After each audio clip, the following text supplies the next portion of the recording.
രാജ്യത്തെ തിരഞ്ഞെടുപ്പ് പ്രക്രിയയുടെ വിശ്വാസ്യത തന്നെ ചോദ്യം ചെയ്യപ്പെടുന്ന സാഹചര്യത്തിലേക്കാണ് ഇലക്ഷൻ കമ്മീഷൻ ഇപ്പോൾ നീങ്ങുന്നതെന്ന് AICC general secretary KC Venugopal MP ആരോപിച്ചു.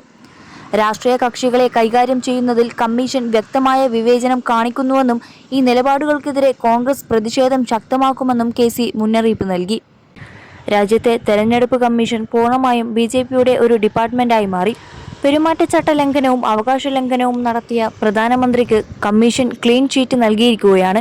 പ്രധാനമന്ത്രിയുടെ ഈ അവകാശ ലംഘനങ്ങൾക്ക് കൂട്ടുനിൽക്കുന്ന ഇതേ കമ്മീഷനാണ് യാതൊരു അടിസ്ഥാനവുമില്ലാത്ത ഒരു വിഷയത്തിൽ കോൺഗ്രസ് അധ്യക്ഷൻ മല്ലികാർജുൻ ഖാർഗെയ്ക്ക് 24 മണിക്കൂറിനകം മറുപടി നൽകണമെന്ന് ആവശ്യപ്പെട്ട് നോട്ടീസ് നൽകിയത്.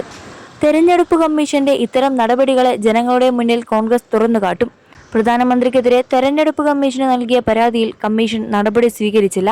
സ്ത്രീ സംവരണ നിയമത്തിന്റെ മറവിൽ മണ്ഡല പുനർനിർണയം പരാജയപ്പെട്ടതിനെ തുടർന്ന് പാർലമെന്റിലെ വോട്ടെടുപ്പിനെ പരാമർശിച്ചുകൊണ്ടുള്ള പ്രധാനമന്ത്രിയുടെ പ്രസംഗം ചട്ടലംഘനമാണെന്ന് വ്യക്തമാക്കിയിട്ടും കമ്മീഷന്റെ മൗനം ഗുരുതര ആശങ്കയുണ്ടാക്കുന്നതാണെന്ന് അദ്ദേഹം കൂട്ടിച്ചേർത്തു.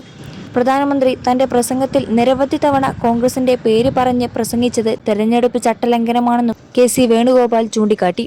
21 ലക്ഷത്തോളം സന്തുഷ്ടരായ ഉപഭോക്താക്കളും 2 ലക്ഷത്തോളം തിമിര ശസ്ത്രക്രിയകളും പൂർത്തിയാക്കിയ മലബാറിലെ ഏക കണ്ണാശുപത്രി Al Salama high hospital, hospital road, Perinthalmanna. കേരളത്തിലും തെരഞ്ഞെടുപ്പ് നടപടികളിൽ സുതാര്യത കുറവാണെന്ന ആശങ്ക കോൺഗ്രസിനുണ്ട്. കോഴിക്കോട് സ്ട്രോങ് റൂമിനോട് ചേർന്ന മുറി തുറന്ന സംഭവത്തിൽ നൽകിയ പരാതിക്ക് ഇതുവരെ മറുപടി ലഭിച്ചിട്ടില്ല. വിഷയത്തിൽ ഹൈക്കോടതിയെ സമീപിക്കും.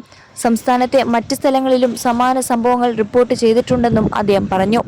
ഇന്ത്യയെ നരകക്കുഴിയെന്ന് വിളിച്ച് അമേരിക്കൻ മുൻ പ്രസിഡന്റ് ഡൊണാൾഡ് ട്രംപ് അധിക്ഷേപിച്ചിട്ടും ഒരക്ഷരം മിണ്ടാതെ അദ്ദേഹത്തിന് മുന്നിൽ പൂർണ്ണമായി കീഴടങ്ങി നിൽക്കുന്ന നരേന്ദ്രമോദി രാജ്യത്തിന് തന്നെ വലിയ അപമാനമായി മാറിയെന്നും KC വേണുഗോപാൽ പറഞ്ഞു. മോദിയുടെ പൊളിറ്റിക്കൽ കരിയർ താൻ വിചാരിച്ചാൽ നശിപ്പിക്കുമെന്ന് ട്രംപ് പറഞ്ഞതിനോടും പ്രതികരിക്കാൻ തയ്യാറായിട്ടില്ലല്ലോ. ഇന്ത്യ-US വ്യാപാര കരാറിലും ഈ കീഴടങ്ങൽ പ്രകടമാണ്. ഇന്ത്യയെ അധിക്ഷേപിച്ചാലും പ്രധാനമന്ത്രി മോദിക്ക് അതൊരു പ്രശ്നമല്ല. ഒരു വിദേശ രാജ്യം ഇത്രയധികം ഇന്ത്യയെ അധിക്ഷേപിച്ച കാലഘട്ടമില്ല. രാജ്യത്തിന്റെ അന്തസ്സ് കെടുത്തുന്നതാണ് ട്രംപിന്റെ പ്രസ്താവനയെന്നും KC വേണുഗോപാൽ പറഞ്ഞു.